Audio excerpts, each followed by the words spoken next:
Hey guys, my name is Vimsen Gupta. I am doing internship under Sparks Foundation as a data science and business analyst role.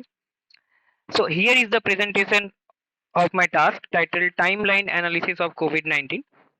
The objective of this task is to create a storyboard showing the spread of COVID-19 cases in any of the region what I can choose. So I have chosen Asia in this task, and the tools that I have used is Power BI for this presentation. So in this task, the data set that I have used is from our world index. I will show you one second. Yeah, the data set that I have downloaded is from ourworldindia.org. These guys update the COVID-19 data per day. They don't miss any day. But I have used till 2022 only because in 2023 there is not much surge in the cases, so I didn't find it so much relevant. So I have only used from 2020 to 2022. One more thing to keep focus is that I have not taken the data of the China because the data that they have provided is mostly full of NaN values. So it was very difficult to analyze. That's why I have excluded China from my data. So now let's go to the my task presentation. So here in this first slide, I have created this dashboard. In this, I have analyzed the KPIs like the total cases in all of the years 2020, 21, and 22. Here I have also included one slider in which I can select the years for which I want to analyze. For example, if I consider only 2021 and 22, so this is the cases. Now, if I only include the 2020, 22 only, so there are 105.1 million cases, 0.23 million deaths, and total discharge people is 0.1044.9 million people. And similarly, all the values change. I will explain each one of them in 1 minute. Wait. So, so this is my uh, default view. Now coming to the all the other parts. So in the first section, I have used a horizontal bar chart. In this, I have presented the top 5 COVID-19 affected countries based on the total COVID-19 cases.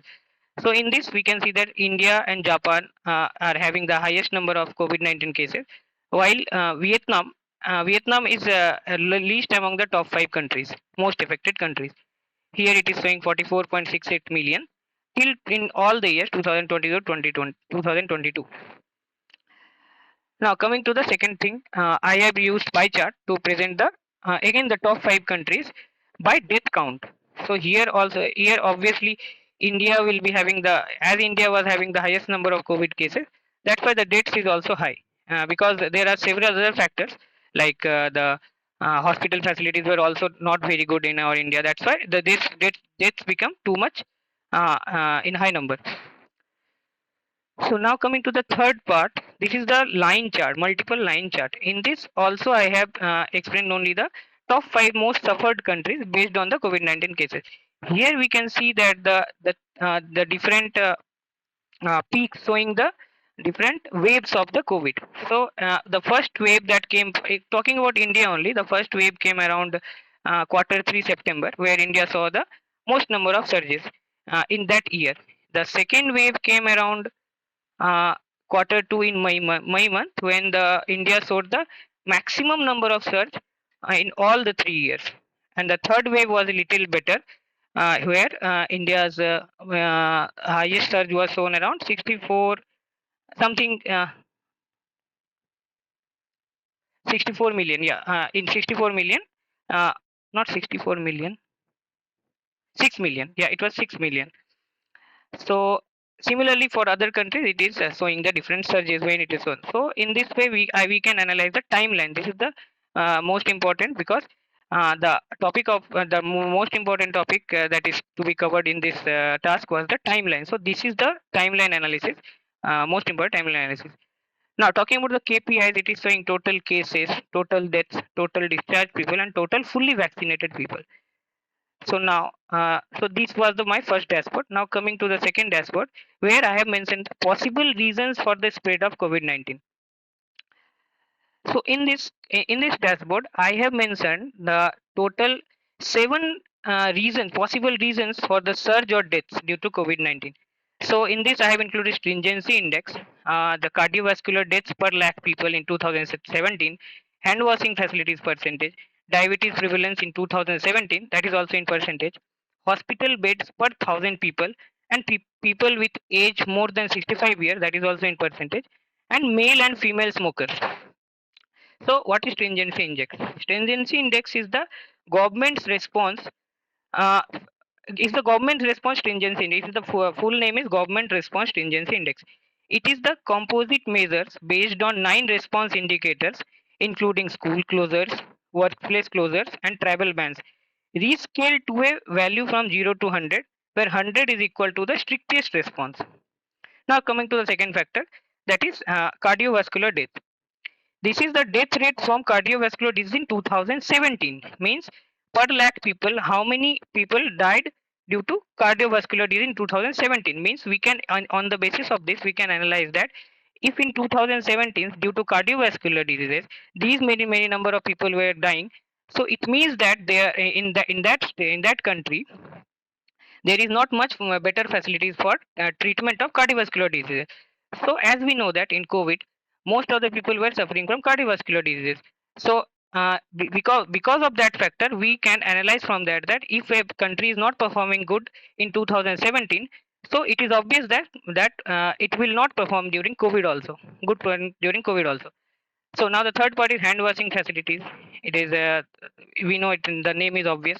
Now coming to diabetes prevalence. Okay, what is diabetes prevalence? Diabetes prevalence is the percentage of people with ages 20 to 79 who have type 1 or type 2 diabetes. So we also know that the in COVID the diabetic patients were the most prone to the serious COVID cases.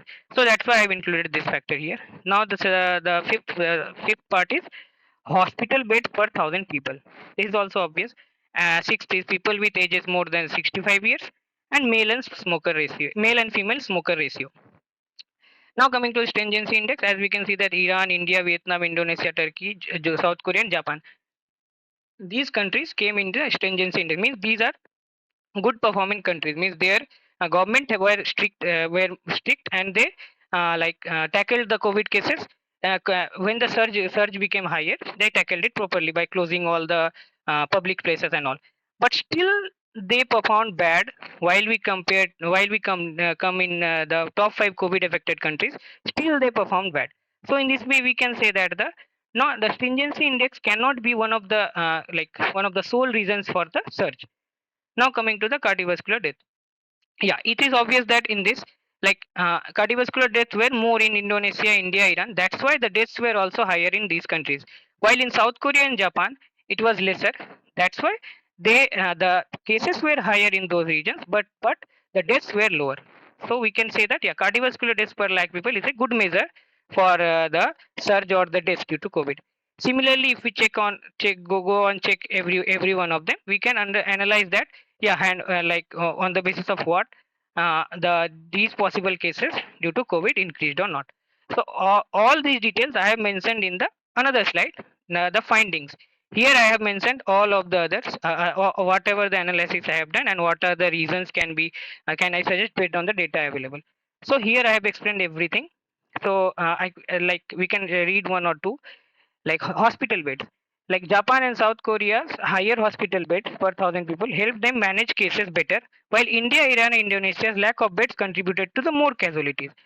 So in this way, I have analyzed this whole data uh, based on whatever the possible reasons for the spread, and what can be the analysis, like how it when it increased, when it reached the peak and all.